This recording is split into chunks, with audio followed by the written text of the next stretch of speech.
always, not financial advice. Please do your own homework and your own research. You have to know why you are investing in something, not just because someone told you so. But guys, let's recap a little bit about what Dante was saying, but in the context of gaming, because I really see that being the next explosion that's coming.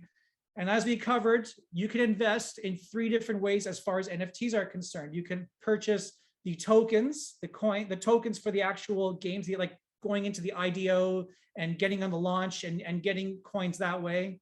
You can purchase property, objects in games via NFTs. That's going to be very important. Trading cards, like Dante was sharing with us in Zapper. These cards, these NFTs are going to be useful in different ways, not just in their value as markets go up and down, but actually in their usage day to day, when we'll be trading NFTs with each other, just like swapping baseball cards when we were kids. That's something that Gary Vaynerchuk was using as an example, and he still uses that today. He has a new book out today, by the way. I'm gonna go check it out. And the third one, does anybody remember what that is? The third thing that we're gonna be using NFTs for in gaming, specifically in gaming, Sandbox, Decentraland. You can also buy land, right? Land is sold on OpenSea, just like as an NFT. Okay, and that's going to be very, very important for the entrepreneurial people out there who want to build businesses, who want to build their own establishments in these very popular destinations in the metaverse. But let's also be aware that when you're getting into communities like this one, okay, you have to be very wary of the quality of the community. A lot of these people are creating whitelists, and we talked about whitelists. Remember that? Whitelists are what? Remember? They are, you're allowing you to mint first. Doesn't mean you're guaranteed to mint necessarily. It just means they put you on a list that allows you to mint when, in like a pre-sale, like before it goes public. And, they will ham up with contests and pile in people at the last minute if they're not going to meet a quota. And that's really important for you to notice, because you don't want to be in a situation where you purchase the NFT and then you realize that no one's hanging around afterwards. And I've seen this, they were so popular, but I've seen them do this. They'll have like 12,000 spots, and they'll say, in the interest of preserving value, they'll cut the NFT number down by half. But they're not preserving value. What do you think they're doing? Come on, common sense, guys. What do you think they're doing? Right? They're just trying to make it look like they're selling out. They want to make it look good. It's a hype machine. Okay? So when you're getting involved in NFT projects, you got to look at it beyond the hype. You got to look at the utility. You have to look at the people behind the project. We talked about being doxxed. I'm going to point out one project that I'm involved in. So as I said, I will always mention the projects that I'm buying into and being involved in. And this one is a unique one. This one is called Psychedelics Anonymous. Psychedelics Anonymous. And it's being run by their founder, Vultura, Vultura.eth on Twitter. Interesting. Notice how he is running this NFT project on Twitter and not Discord. Okay, that's because there's a lot of ways to screw things up. But on Twitter, it seems like he's leading the way with this and making it a very clean approach to getting whitelists going for NFTs. And I hope other people follow suit, because it still has the community engagement, but he's able to go live on Twitter. He's able to present himself and share with all of us what his plans are. Because as you know, a lot of these NFT projects, they're run by people who are doing this for the first time. And what do you think they're doing? Like any business, they are raising money. They're raising money by selling these NFTs. And it's a dangerous approach, because it's kind of like saying, give us money and we'll prove our value to you later. Give us money and you'll be an OG. You'll be one of the original crews that bought in, and you'll do great. That's risky. Okay, I like the opposite approach. I like it when people are going to demonstrate the value of a project first.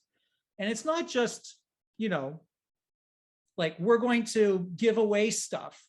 Okay, look at what Vultura is doing. He's setting up a worldwide network to combat mental illness. Like, oh my goodness. Combating mental illness and establishing centers around the world. I mean, this guy's on a mission. This isn't just an NFT project. This is a mission that he's on. And I'm very proud to be part of that mission and join him in that. And I'm excited for what he's going to do with that. So the NFT for me is, yeah, it's an investment, but it's like my key to get into that community. So I want you to start thinking about NFTs in this way and be discerning about the communities that you get yourself involved in with that level. Okay, I know it's a high bar and it's exciting to get on a whitelist, but tell you, Dante and I have been on whitelists, and at the last minute we'll look at it and go, I don't know, man. Do you really want to mint this thing? Right? So, watch for the hype. You'll see a lot of press releases coming out, but those are written by the very people that are putting out the NFT projects. Again, watch out for that. The other thing you want to look for are solid roadmaps. Now, some people will have a decent roadmap, but I mean, there's roadmaps and then there's roadmaps. There's like, we're going to put out a contest, raise some money for some merch. We're going to have a store where we sell our gear, and they pretty much don't have much to say after that. Compare that to Monkey Ball. Monkey Ball. That checks all the boxes. Go have a look at what they're doing. Go to their website and you'll see what they have planned. It's very fleshed out and very comprehensive compared to some of these other smaller projects. But it's important that you understand what can be done so that you have an eye out for your BS detector when you're getting involved in these NFT projects. Also look at trading volume, right? Look at trading analytics. You can go to places like Immutascan. You can look at OpenSea directly, and you can see the volume of trades, and you can look at that and see what's going on with them after they've launched to see if you still want to jump in. But just keep in mind for today, today's major lesson is that these are teams that are doing this for the first time. Okay, they will make mistakes. They're like the original companies, from like back in the 70s, 80s, who were launching and they didn't understand internet just yet. It's kind of the same thing. I was watching a community that I'm going to be very much involved in, and guess what? They were running a very simple contest. They were running a contest where you have to name a movie, and they would put some emojis up. And they couldn't do it. There was like a technical issue, and it should have been a very simple thing. But I mean, there were like, look to me, like hundreds of people, if not thousands of people waiting over an hour for this contest to start so they could get whitelisted. I mean, it was a disaster. So these are people who, just like you and me, who are trying hard to make their way in this NFT game.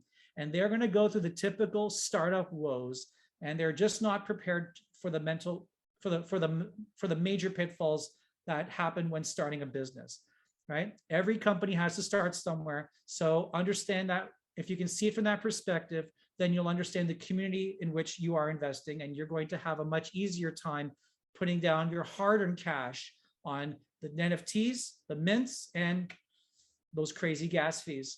Okay, guys, if you need to reach me, feel free to reach out to me. And thanks, Dante, for having me on. I'll catch up with you guys next time. Bye for now.